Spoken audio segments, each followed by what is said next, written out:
Υπάρχουν βότανα που η αξία τους δεν μετριέται μόνο με τις θεραπευτικές τους ιδιότητες, αλλά με το βάρος της ιστορίας που κουβαλούν. Η αψιθιά, η γνωστή μας Αρτεμισία, είναι ένα από αυτά. Αναφέρεται στις Άγιες Γραφές ως σύμβολο πικρίας, δοκιμασίας, αλλά και πνευματικής αφύπνισης. Για τους παλαιότερους ήταν το ισχυρότερο φυλακτό της φύσης και το πιο πικρό φάρμακο για τον οργανισμό. Στη βίβλο, η αψιθιά εμφανίζεται συχνά για να περιγράψει τη δύσκολη πλευρά της ζωής, με αποκορύφωμα την Αποκάλυψη και τον Αστέρα τον Άψυνθο. Στην ελληνική λαογραφία όμως, η χρήση της ήταν καθημερινή και πρακτική. Η έντονη χαρακτηριστική μυρωδιά της θεωρούνταν ότι καθαρίζει τον χώρο από κάθε τι κακό, ενώ στα σπίτια την χρησιμοποιούσαν για να προστατέψουν τα υφαντά τους, αφού κανένα παράσιτο δεν άντεχε την παρουσία της. Το όνομά της, Αρτεμισία, μας συνδέει απευθείας με την αρχαιότητα, παραπέμποντας σε δυνάμεις που προστατεύουν τη ζωή και τη φύση.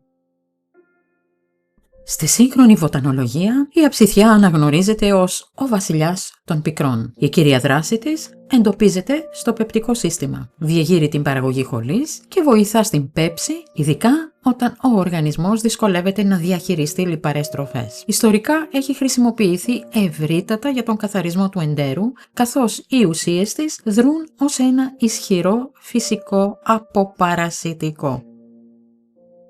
Όμως, η δύναμη της αψιθιάς κρύβει και κινδύνους. Είναι το βότανο που έδωσε τη βάση για το θρυλικό και απαγορευμένο ποτό αψέντη. Η περιεκτικότητά της σε θουγιώνει απαιτεί προσοχή και μέτρο. Η κατανάλωση δεν πρέπει να υπερβαίνει τις 2 συνεχόμενες εβδομάδες, ενώ είναι απαγορευτική για εγγύους και άτομα με συγκεκριμένες παθήσεις, όπως η επιληψία. Η φύση προσφέρει τη θεραπεία, αλλά ο σεβασμός στη δοσολογία είναι αυτός που εξασφαλίζει την υγεία.